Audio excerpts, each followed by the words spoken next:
Hey guys, I'm Crystal Hutchins coming to you live. Not live, this is not live. This is recorded. This is a recording. You're watching a recording that is not live. Here from my town, Anchorage, Alaska, which you can see downtown Anchorage behind me.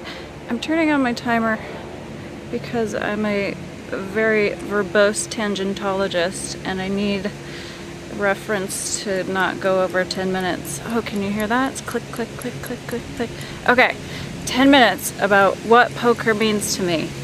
Guys, for those of you who usually follow my blog about veganism and spirituality, I'm going to start blogging more about poker. In fact, I'm inspired by this contest to win a platinum pass for the Bahamas event, 25K buy-in, a trip to flights, damn it, take me off, okay, flights and hotels for this tournament. Is this just like, even though I make a living playing poker already, it's like not a grandiose living, it's a lovely living. It's a happy life, but I cannot even imagine having $25,000 to play in a poker tournament ever. Can't imagine where I would get 25K. So I gotta win one of these things so I can do something like this in the future. This is terrible. I'm running out of time so fast. What does poker mean to me? Well, I started playing poker when I was a little kid. My dad would have his friends over for a poker night. And, you know, as kids, me and my sister would be like, we want to play. And Dad would be like, you got to get your money. If you want to play with the big boys, we're playing for real money. And so that's how I basically learned just regular poker. And then later on, I played with friends at, you know, like getting together for drinks and stuff. I moved in actually to an apartment in my 20s next door to some people who played poker on the weekend, and so I had just started going there. And then for a very long time, I sort of forgot about poker. I got consumed with my music career and having kids, and just life took over. Eventually, I took a job at this, what they called a sports bar, but what it actually was just a place where they played poker tournaments twice a night. And I was like, every night, these same people coming in to play Texas Hold'em, of which I had never heard. But these people were fanatical. I'm like, I don't get this. They come here every single night, twice a night, for both tournaments. It's the same people. It was like, you know, they had like 12 people, 12 tables, 12 or 15 tables. To have 10 full tables was pretty common. I'm running out of time so fast. I should stop saying that. And people would just be there like all the time, and I started to get to know them. Originally I was like, these losers, oh my god, they have nothing better to do. They don't buy any drinks, they're always broke, they're just here for this game. God, pathetic. And then pretty soon I started to get to know the people, and there were some really cool people there, and they started kind of, you know, like I would walk by and they would show me their hand and point to the board and try to get me interested in the game. And I did, because I already knew like the standard rules of poker. I just didn't know what this game was, why it was so cool. Eventually, I decided to play one night.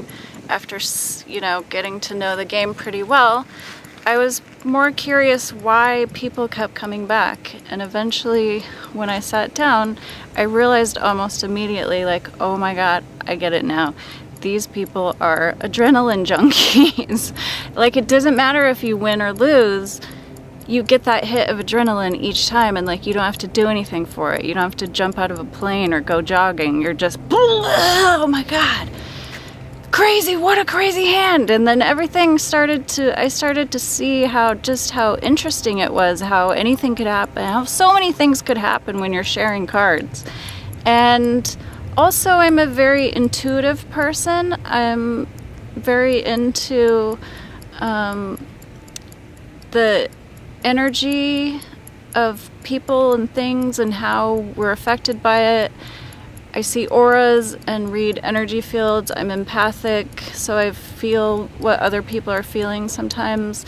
And that was what intrigued me about the game, was that how can you improve your chances by potentially knowing what's going to happen by the time you get to the end? Because, you know, you don't really know what that last card is going to be, even based on statistics, because anything can happen in this frickin' game. Am I right? And so I was just like, this is a really good way for me to actually work on my intuition and building it up more, because to teach yourself how to read your own body's intuitive, like what they say, the gut feeling. When you follow that gut feeling, you know, sometimes people turn over a hand and you're like, really? Jack Deuce offsuit? And they're like, I just had a feeling. That's the intuition, and that's what I play on more. Of course, like, I've been playing this game now for a little over 10 years, and I realized around the 10-year point, oh, yeah, you never really learned how to play this game.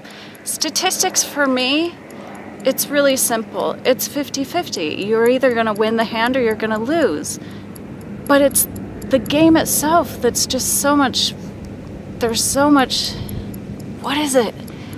Intrigue and mystery and curiosity and the crazy things that you see, the people that you get to know. The one thing I really love about poker is, and it's kind of funny to call it a sport, but they do call it a sport. So as a sport, it's the one sport I can think of that doesn't discriminate in any kind of, like, doesn't matter what your body type is, doesn't matter what your race is, doesn't matter what your intelligence level is, if you went to college or didn't go to college.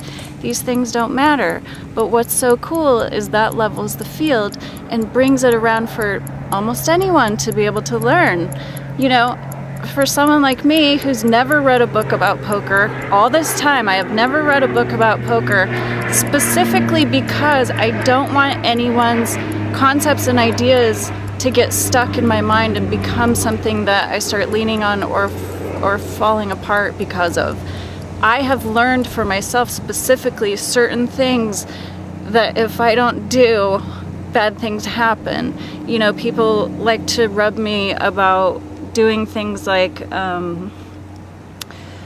over betting or pushing all in when I should be value betting or stuff like this. But the thing is, I've just learned too many times what happens if I don't bet it when I have it, I usually get sucked out on. That's just my personal experience. So I've developed my own list of things that I do for me. And also, you know, just the things that